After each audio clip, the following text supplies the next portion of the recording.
గతేడాది Indian box office ను షేక్ చేసిన స్పై యాక్షన్ ఫిలిం దురంధర్ భారీ విజయాన్ని అందుకున్న సంగతి తెలిసిందే. ఏకంగా 1300 కోట్లకు పైగా కలెక్షన్స్ రాబట్టి సెన్సేషన్ క్రియేట్ చేసింది ఈ హిందీ సినిమా. రణ్వీర్ సింగ్ హీరోగా, సారా అర్జున్ హీరోయిన్ గా దర్శకుడు ఆదిత్య ధర్ తెరకెక్కించిన ఈ చిత్రం కేవలం ఒక్క భాషలోనే సంచలన వసూళ్లు సాధించి ఇండియన్ బాక్స్ ఆఫీస్ దగ్గర బిగ్గెస్ట్ గ్రాసర్ గా నిలిచింది. దీంతో ఈ సినిమా సీక్వెల్ పై భారీ అంచనాలు నెలకొన్నాయి. మార్చి 19న సీక్వెల్ రిలీజ్ కు ప్లాన్ చేస్తున్నారు. అయితే ఇప్పుడు దురంధర్ 2 విడుదలపై అనూహ్యమైన రూమర్లు వినిపిస్తున్నాయి. ముఖ్యంగా ఈ చిత్రం వాయిదా పడే అవకాశం ఉందనే వార్తలు ఇప్పుడు సోషల్ మీడియాలో చక్కర్లు కొడుతున్నాయి.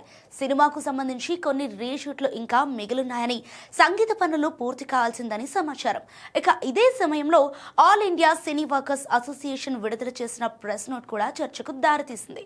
నిర్మాతలు, దర్శకుడు సినిమా యూనిట్ లో పనిచేస్తున్న వర్కర్స్ విషయంలో సరైన జాగ్రత్తలు తీసుకోవటం లేదని, దీనిపై ఎంక్వైరీ చేయాలని వారు డిమాండ్ చేస్తున్నట్లు తెలుస్తోంది.